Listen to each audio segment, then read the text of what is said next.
बिस्मिल्लाहिर्रहमानिर्रहीम। अस्सलामुअलैकुम। Country news के साथ में हूं दानिश मलिक। आइए नजर डालते हैं अब तक की खबरों पर। इलेक्शन कमीशन ने पीटीआई की कौमी असम्बली में खाली 35 नशिस्तों पर ज़िमनी इंतखाब का फैसला किया है। ज़राए के मुताबिक इंतखाबी शेड्यूल की तैयारी पर मुशावरत जारी है। ज़िमनी इंतखाबात कानून के मुताबिक कराए जाएंगे, जबकि शेड्यूल आइंदा हफ्ते जारी होने का इम्कान है।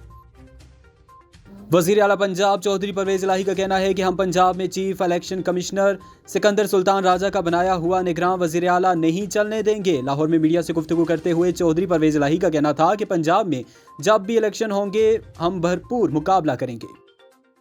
इलेक्शन कमीशन ने चेयरमैन तहरीक इंसाफ इमरान खान की तमाम हलकों से कामयाबी का नोटिफिकेशन जारी करने का हुक्म दे दिया।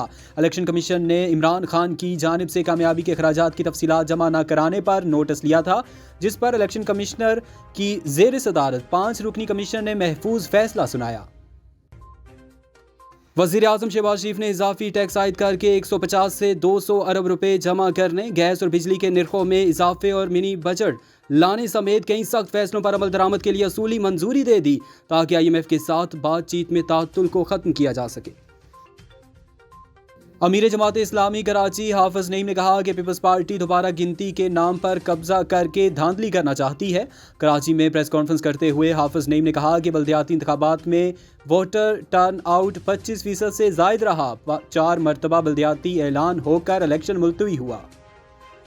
पाकिस्तान तहरीक इंसाफ के जनरल सेक्रेटरी असद उमर ने इलेक्शन कमीशन को साफ शफाफ इलेक्शन कराने में मुकम्मल तौर पर नाकाम करार देते हुए कहा कि कराची के बल्दियाती इंतखाबात को कालादम करार देना चाहिए और दोबारा इलेक्शन कराना चाहिए। इस्लामाबाद में प्रेस कॉन्फ्रेंस से खिताब करते हुए उन्होंने कहा कि कराची में बल्दियाती इंतखाबात कई मरतबा मुलतवी किए गए और कोशिश की गई कि इन्हें मुनक्किद ना होने दिया जाए।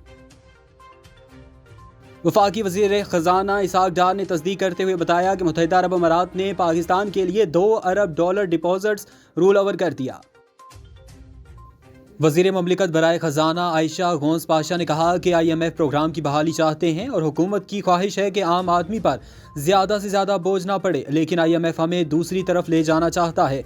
लिहाजा प्रोग्राम में जाने के लिए IMF की तमाम बातें मानना पड़ी तो मान लेंगे, सख्त फैसले भी लेना पड़ेंगे। साबिक वज़ीर ख़जाना शौकत तरीन ने एक बार फिर मुआशी हालात पर तशवीश का इजहार कर दिया। PTI रहनुमाओं की मुश्तरका प्रेस कॉन्फ्रेंस में उन्होंने कहा कि महंगाई की शरह बुलंद तरीन है, मुल्क में पैसे आ नहीं रहे, जा रहे हैं, कारोबार बंद हो चुके, $5 अरब की LCs रुकी हुई हैं। वफाकी वज़ीर दाखिला राना सनाउल्लाह कहते हैं कि तोशा खाना केस में इमरान खान को गिरफ्तार किया जाना चाहिए। लंदन पहुंचने पर मीडिया से गुफ्तगू करते हुए उन्होंने कहा कि इलेक्शन के लिए हर वक्त तैयार हैं। मरियम नवाज रवां माह पाकिस्तान जाएंगी, नवाज शरीफ भी जल्द पाकिस्तान जाएंगे। तर्जमान अमरीकी महकमे खारजा का कहना है कि पाकिस्तान के मुआशी चैलेंजेस से वाकिफ़ हैं। अमरीका पाकिस्तान को बेहतर मुआशी पोजीशन में देखना चाहता है। तर्जमान अमरीकी महकमे खारजा नेड प्राइस ने वाशिंगटन में प्रेस ब्रीफिंग में कहा कि जानते हैं पाकिस्तान आलमी इक़्तिसादी इदारों के साथ राबते में है, जहां मुमकिन हुआ पाकिस्तान की मदद करते हैं। दो तरफ़ा राबतों में इन मौज़ूआत पर बातचीत होती है।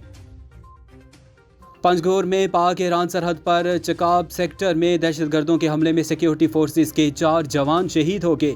ISPR के मुताबिक दहशतगर्दों ने गश्त पर मामूर सिक्योरिटी फोर्सेस के काफिले को निशाना बनाया। दहशतगर्दों ने फोर्सेस के काफिले पर हमले के लिए ईरानी सरजमीन इस्तेमाल की। वफाकी दारुल हुकूमत समेत मुल्क के मुख्तलिफ इलाकों में ज़लज़ले के झटके महसूस किए गए। वफाकी दारुल हुकूमत समेत मुल्क के बेशतर हिस्सों में ज़लज़ले के झटके महसूस किए गए हैं। ज़लज़ले के झटकों के बायस लोग खौफज़दा होकर घरों और दफातर से बाहर निकल आए और कलमा तैयबा का विर्द करने लगे। अब तक इतना ही। मज़ीद बाखबर रहने के लिए देखते रहें कंट्री न्यूज़।